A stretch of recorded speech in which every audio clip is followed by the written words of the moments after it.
This is Sean, aka Csx Sd 663, and today you join me in front of my building on a very rainy afternoon. Today is May 2nd, and we're going to do update 3 on my HO scale model of the Csx S&NA North Subdivision. If you notice in front of my building, there are 2 new crossbucks. These were given to me by a friend. But that's pretty much all that's new outside. So we'll go ahead and go inside and see what's new. There's quite a lot in there. Okay, let's start on the messy end. Well, I'm not sure which messy end you want to call the messy end, because they're both fairly messy. Anyway, this is the right end of the building. So the front door is right there, the back wall's here. And if you're looking at the building from the front, this would be the right side. You can see these 2 pieces of paneling here and here. Well, actually all 3 of them. This one here. All this is new. This was put up, or the person that helped me put it up was Mark Turner with the Turner and Lewis Railroad. I have a link to his channel in the description. Yeah, me and a few other fellow YouTube model railroaders around the area here got a little tight-knit group going on, and my place is kind of the centrifuge of the project. So I'm building a new layout. But anyway, all we did was we cut the paneling down, cut it at angles, fit it up under there, and that's pretty much off of this wall. We fit this piece of paneling in here. I don't know if you can see it off the moving camera. This is, I know this is not very professional, but hey, it's just showing you my layout, right? It doesn't have to be picture perfect. Well, I'm going to say showing you my layout. I don't even have a layout. Anyway, put this piece of paneling up. Same thing, it's just cut to fit lengthwise. And that's pretty much it for the right end of the building. So what we'll do now is we'll move on to the left end.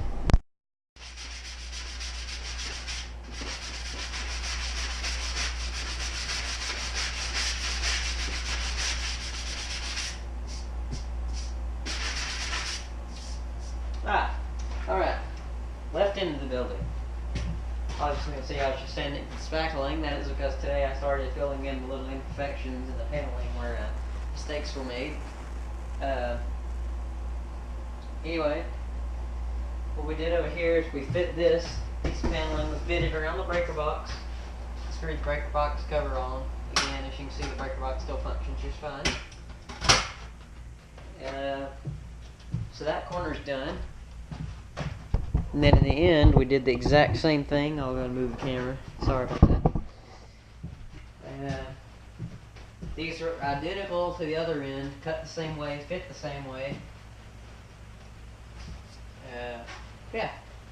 So these are the exact same. So each end is done, minus the upper pieces, which are right there.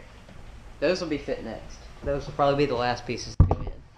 All that's left wall-wise is that corner piece there and one over there, and then we're done. And if you're wondering why there's shoe marks on the wall, those are my shoe marks. While we were loading up the materials at Lowe's, I had to get up in the back of the truck to tie them down.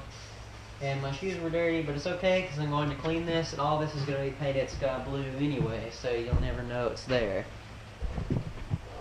Anyway, if you notice something on the roof, that is pretty much 3/4 of the insulation up right there. This is the stuff. I'll see if I can show it to you.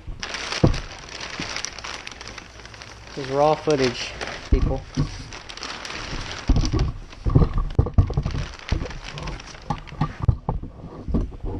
Okay. All it is just, it's similar to a bubble wrap, but there's not air in the bubbles. There's actually some kind of material, and it's this silvery foil side on the back side. Well, it can go either way, and then this is the white side. Obviously, I chose the white side to come down because I wanted a more mellow look. I didn't want everything being drawn to a silver ceiling instead of the train, so I went with the white. I don't know if I showed this in the last update, I don't think.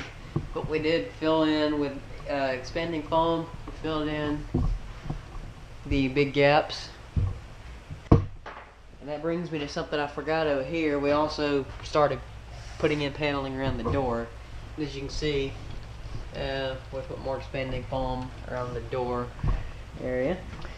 That's pretty much it for the building, though. Next, I'll go back inside and show you what's been going on with the project beds. So when we get back in there, I'll see you then. First off, I'd like to apologize if this comes out terrible, because I'm filming with my GoPro Hero 4 Session and it does not have a display, so I cannot see where the camera is actually looking at. I can only guess because of its general direction. But anyway, if you can see this locomotive here, this is an Atlas SD35 from the Silver Series. It was L&N 1213, and it was weathered when I got it, and it had some glue blobs on it. As you can kind of see, the glue blob here prevented me from getting the paint off. But I was not very happy with the weathering on it, and I needed to change some details. So what I did is I went ahead and stripped it completely, and it's going to be sent to the T&L shops. That's Mark Turner again, and it will be repainted back into what it was, which is L&N 1213, except in the modernized scheme, which means instead of saying 1213 here, right under the dynamic blister, it'll actually say L&N there, and where it used to have the L&N logo on the cab, it'll actually say 1213 here. And the added details are going to be obviously a new dynamic brake lever. I might just replace the entire shell. I might order a new one. Depends. But anyway, down here on the pilot, all the details are stripped off, of course. But I'm going to change the MU cables out from the standard 3 MU cables that are post 1980 to the 4 cluster, which is pre 1980, which is what this locomotive is being modeled in, which is 1975, which is its last year of service with L&N, under that number before it got renumbered. After that, what I'll do is put a new coupler cut lever on, add new hoses, train line air hose. It's going to get entire new handrail set. And the plan for this one is lock sound. Lock sound version 4.0. No, lock sound select, because that has 6 output functions. But we're going to make the glass lights function on each end.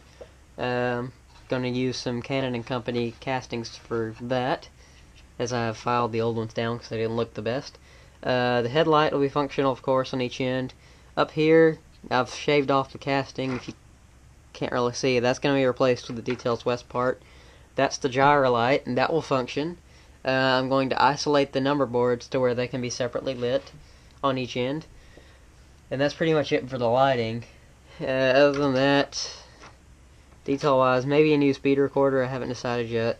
Oh yes, new footboards. I had to remove the footboards. And it'll also be getting a new horn and new mirrors. The prototype actually didn't have sunshades, so there won't be any sunshades. I'll probably have to just putty these holes and file it smooth. But anyway, yeah, this is the SD35. Look for that coming soon eventually. And if you're wondering why, if I model a modern CSX, why do I have an L&N engine? Well, I got it in a trade, for one. And for two, the line that I'm modeling, which is the S&NA North, is an ex-L&N line, so might as well have an L&N engine running around sometimes, just in case I want to run something older.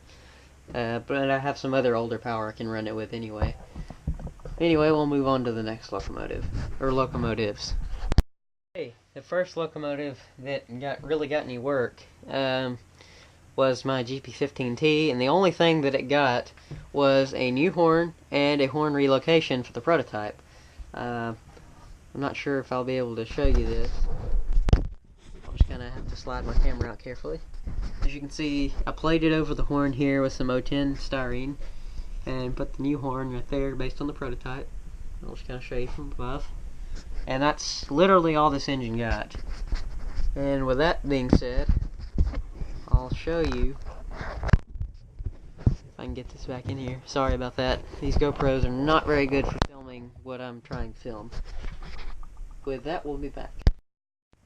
Second on the list is my Csx Sd 40-2. It got the exact same treatment as the GP15T, with nothing being done to it besides a horn relocation. I'm going to try a different technique here so you don't have to see me moving the camera. But as you can see, I plated the horn over right there, and I relocated the horn to where the prototype is, which is between the radiator fans and the dynamic brake fans. So yes, that's what happened to this locomotive, and we'll move on to the next two. Okay, this is the first of the two, and the reason I say two is because they're the exact same type of locomotive, just different road numbers. This is one of my Csx Sd 50-2s. It got the exact same treatment, just like the SD 40-2 and the GP15T, with nothing being done to it right now other than a horn relocation, because I don't have very many parts. Sorry if my speech is a little slurred. I don't feel very good. And I'm battling a sinus infection, which I know has nothing to do with my voice, but I've got some pretty bad drainage, and it's allergy season here in Alabama, so you know what I mean. And now that I think about it, I did do one other thing to it. But anyway, I'll show you the horn first. Same thing, plated over the horn, the original horn mount with 010 styrene, relocated the horn to where the prototype is, and on the back here, I don't know if you can see that right above my finger, I added a train line air hose. Other than that, that's all this one got. And now to the big one. Here's the big one. This one I got between the last update and this update.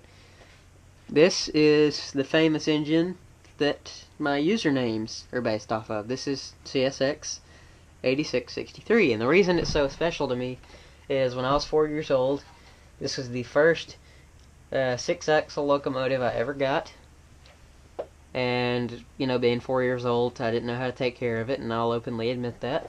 And it was damaged beyond repair, unfortunately, but thankfully a friend of mine came through and he was able to find me one, and this is it. And what I like about this one is it already has ditch lights added to it and tsunami sound, which is nice.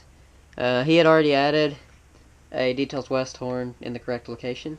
The only thing that I added to it is on the back I added MU hoses and a train line air hose, and on the front I added MU hoses, which I don't know if you can see or not. But anyway, that's all for projects. Now we'll move on to new acquisitions.